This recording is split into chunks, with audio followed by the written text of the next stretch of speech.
What's good, guys? It's your boy Lim Timbits, and we are back with another build video. I'm really stoked on this video. I wanted to make this character last season but never got around to it. This is the OG of OG builds. Anyone who wants to feel nostalgia, sit back and enjoy yourself. We are talking about, of course, the Hammerdin, the most versatile, diverse, adaptable character that ever graced Diablo 2 Lord of Destruction. I have to think back. I don't think magic immunes actually mattered until... It wasn't the Hellfire Torch patch, but it was the one after, when they turned runes orange instead of white, if my memory serves me correctly. And even still, they made like Unravelers the only magic immune part of the game, so it was really like such a godly build. This was your rusher build, this was your magic finder, this was your bail runner, this did everything. Dueling against melee characters if you wanted to. So I had to make one and just put some GG gear on him. Right off the bat, I'm not sure if I mentioned it, we do about 10k damage. Back in the day with this gear, you would have done probably 13. So there are some nerfs, there are some things that are different with this.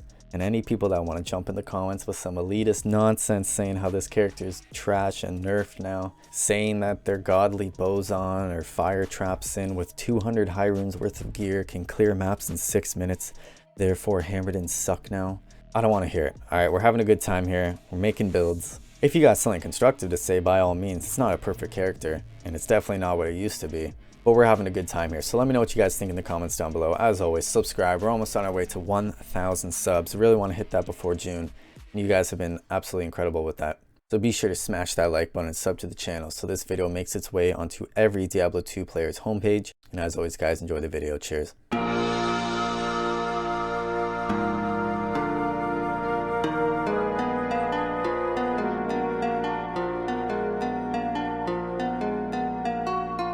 What is up, guys? This is my Hammerdin in all of its glory. If you've never seen this character before, hopefully I can inspire you to make one.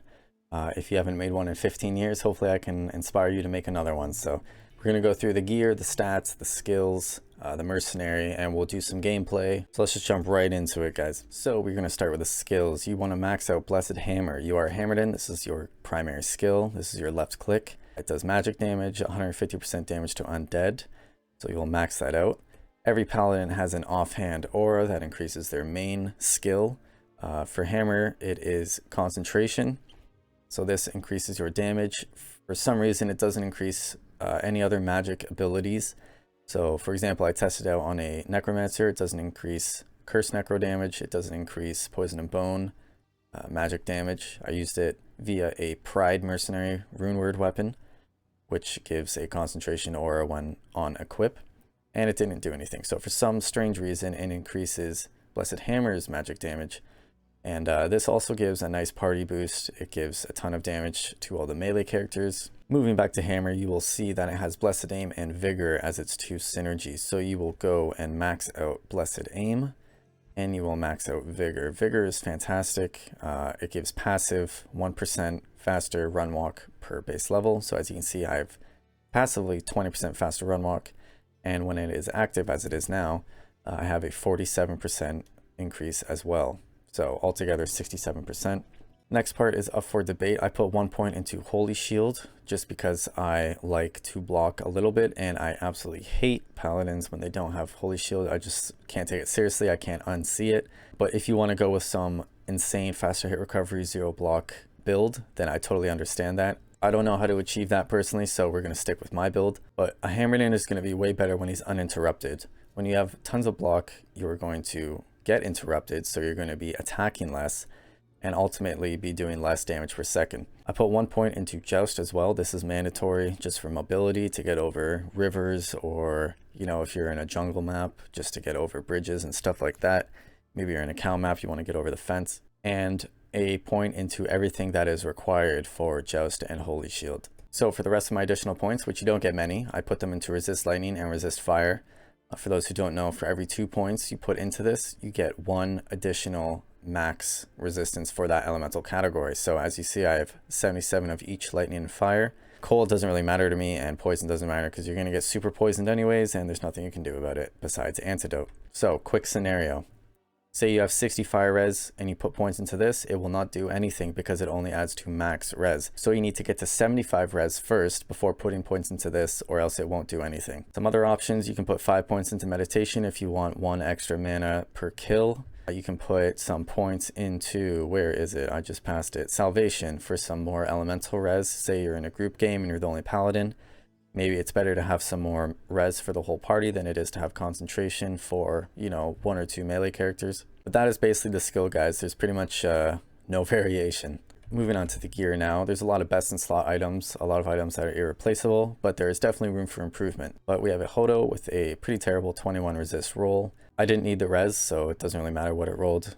+3 skills, 30 FCR. Can't go wrong. You really need to hit that FCR breakpoint. I hit 125, which is perfect.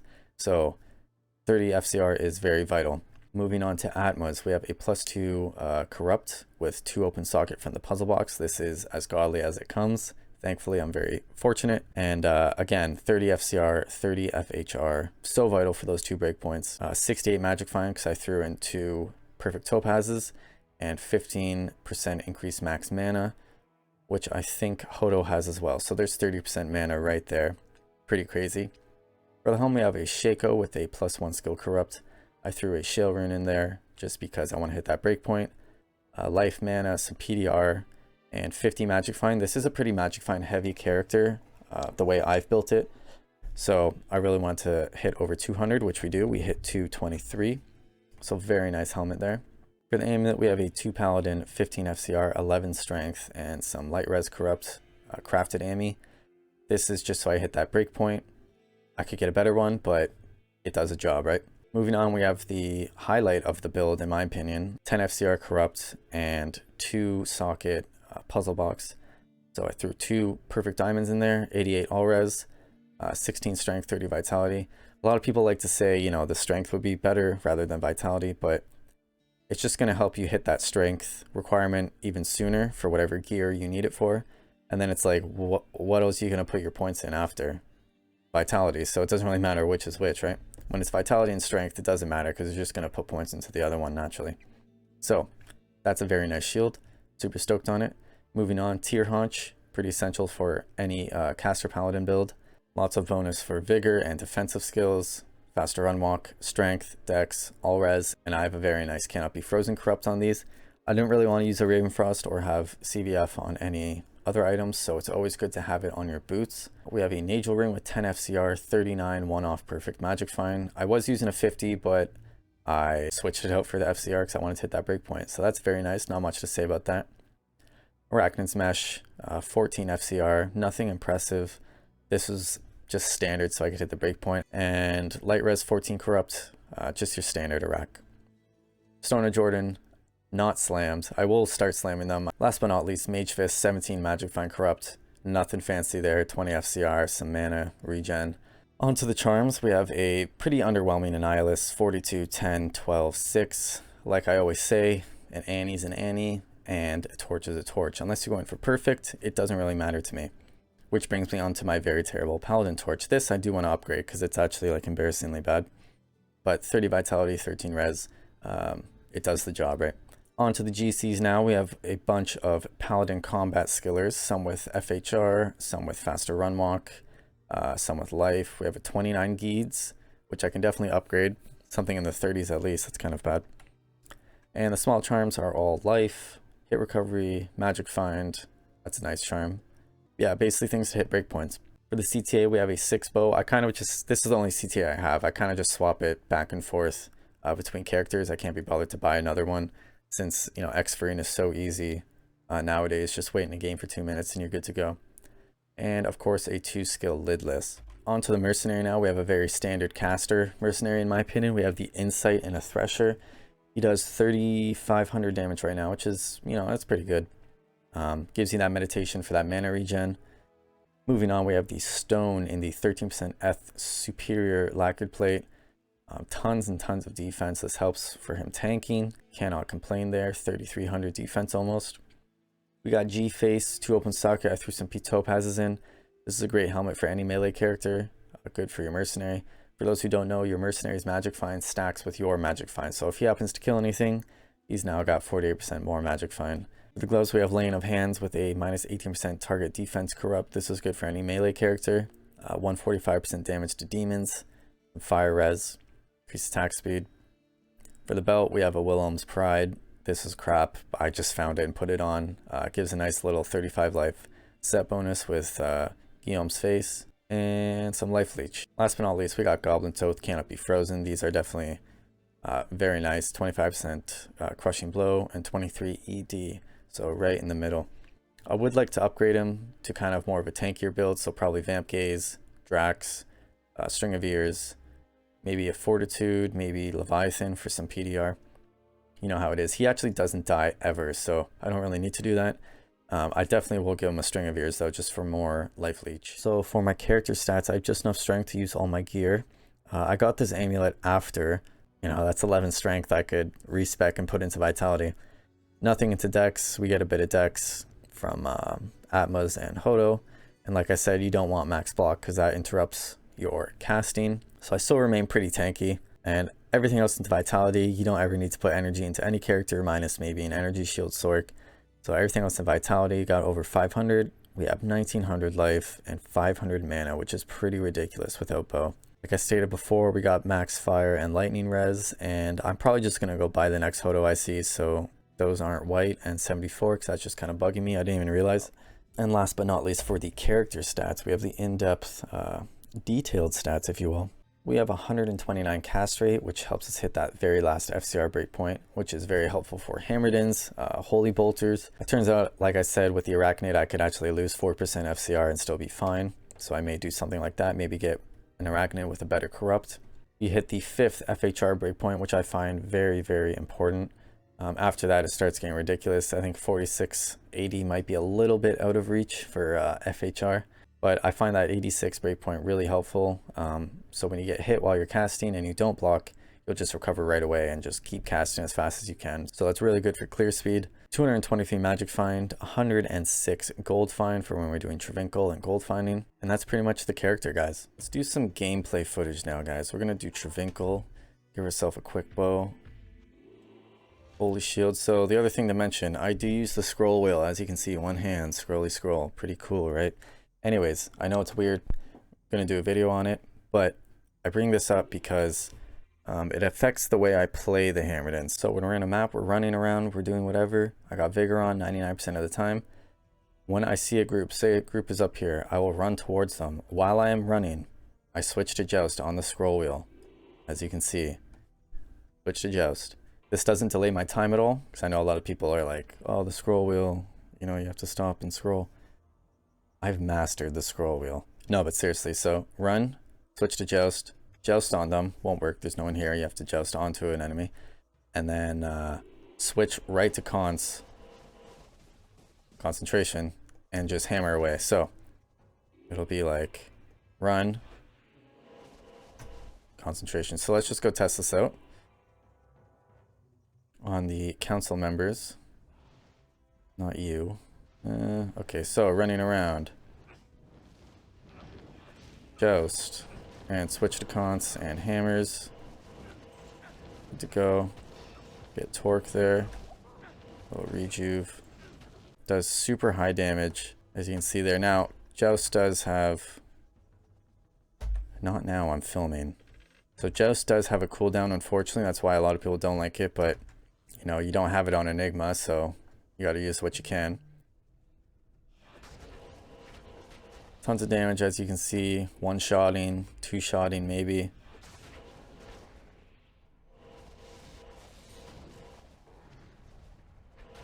$40 life pally combat. So like I said, nothing in the real game, minus Unravelers, is going to have magic immunities. So that's just the Act 2 guys in the Bale Wave, and while in Act 2. No other monster can have like a magic immune as like a dual immune. That only happens when you get into maps where they have lots of monsters that are magic immune. So that makes this a very powerful character. If you're like me and you love doing chaos runs, you love doing Bale runs, it really makes it efficient because there's nothing you can't do. Vigor, Joust, concentration, hammers. Super fast, super efficient. It's pretty much like telling. Actually, it's the same as telling because you'd have to switch to concentration anyways, so. Helps recenter and reposition your Merc as well, which is great. So the one thing that kind of bothers me after playing so many melee characters and even my Poison Necro is that With this character, you don't... Oh, nice leg. With this character, you don't get any life after kill. You don't get any life leech, obviously. So you are stuck kind of using health pots, full juves. Kind of makes it seem like it's a weak character, but it's not. It's just got no way of recovering, right? So, boom, joust, hammers. And the other thing I love about this character, it's such a good boss killer, especially Diablo. Bale's kind of annoying just because he freezes and pushes you back, but just does such high damage. 10k damage, by the way. And the game's lagging. Awesome. Love to see it. Gotta heal up. But as you can see, it's like 20 shots and he's dead. Like, it just melts every boss possible. So that's why this was such a popular magic finding character back in the day. Mephisto, Andariel, Diablo, Bale. Does pretty well with map bosses too. We'll show some map footage after. But I want to do Bale first just to show how to adapt to those Act 2 Unravelers. Nice souls. Love to see it. We're actually just going to run because this is faster than jousting. Holy shit. Conviction, fanaticism, souls. That is not what I want. So this is a point, actually I can bring this up right now, which is fantastic. So demon sprites, demon rascals, any of those fucking guys. This is like kind of the part that sucks when you don't have teleport because they keep running around. You can't really catch them. So you end up just kind of like aimlessly following them and hammering into the wall because it's so difficult. Ooh, goblin toes. Right, we can't get them though because we have to wait 3 seconds to joust. So luckily my mercenary can just wipe them out. But any of those kind of like coward monsters, I call them, that just constantly run, ghoul lords, specters, they're so annoying to kill as a Hammerdin because you finally land on them, but like 6 of their buddies have just spread out. Or if it's a situation like that and they're against the wall, you have to like perfectly angle where you're hitting them, or you'll just hit the wall like that, right? And you got to keep chasing them. It's really frustrating, man. So that's definitely one of the downfalls of this character, is that single target kind of chasing when you don't have unlimited teleport. It's kind of annoying that you can't really like aim and shoot hammers. You kind of have to like either hope the monster runs into them, kind of like that guy just did. He ran backwards into them. Or like, look at this, like that's kind of annoying, right? Especially someone like there behind the flag. So that wave is super easy. Now what I do for the Act 2 to kind of battle and combat it is I have cleansing on, right?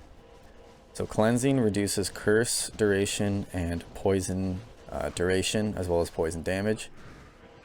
So this kind of keeps my Merc and I from dying super fast while he clears all the magic immunes. And as you see, you know, he cleared them himself pretty much, which is what we have to do. So back to business.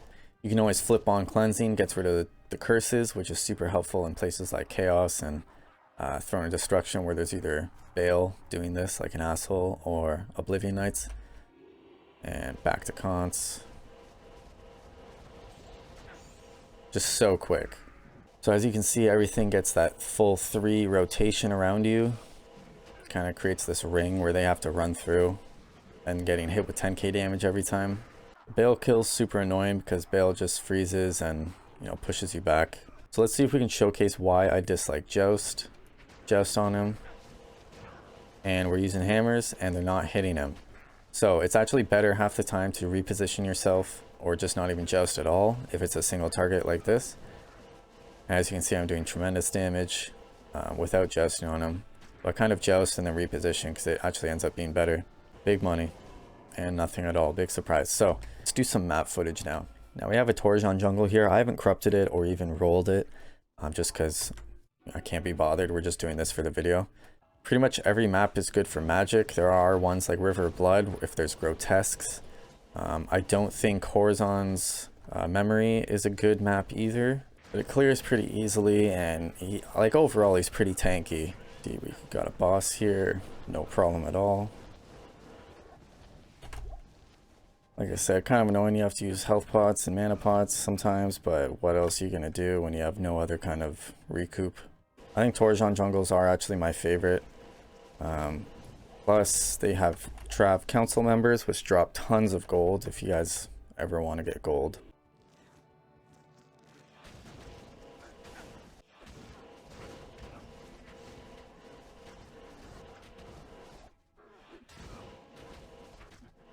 So hammer's kind of annoying when there's things like trees, poles like we saw in Throne of Destruction, random things that will interrupt the actual rotation of the hammer. So here's Joust right over the river. That's when Joust is super helpful. Back over the river. That's a reason why I do love Joust. Rip a quick Blood Moon map, again, not corrupted, not rolled. Obviously any character and every character can do Blood Moon maps. So a technique you can do, you can kind of herd some cows up.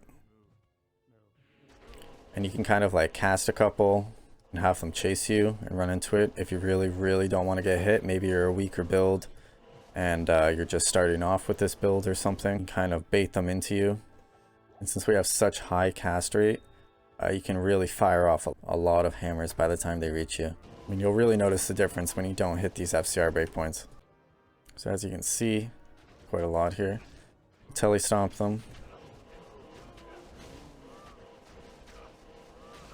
And there's not very much interruption at all, especially when you have a good mercenary. But the fear is, you know, you tele into a group of mighted, fanated, whatever, and you're going to get absolutely wrecked. And I know that sounds ridiculous, like any character would, but not every character does, right? Like, you know, for such an aggressive character to not have block rate or increased chance of blocking, it's kind of ballsy, right? So one thing I was thinking about is that maybe you don't need meditation, right? Maybe you don't need an inset on your mercenary. Like I have 750 mana and some items that give mana after kill.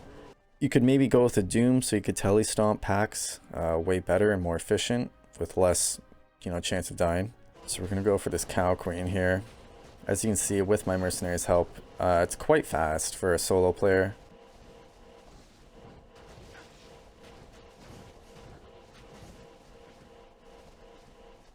It's not hard at all to clear anything in this game. That's pretty much the whole build, guys. For anyone feeling the nostalgia, let me know in the comments down below. I was so stoked to make this character. This will be kind of my forever Season 2 character. I'm going to keep leveling him and playing him. He's great for group play. And it's kind of nice to make like a really old school build instead of one of these new PD2 characters, you know, like a Curse Necro, Summon Druid, something like that. Once again, hope you enjoyed the video, guys. As always, smash that like button and sub to the channel. I appreciate it. Cheers.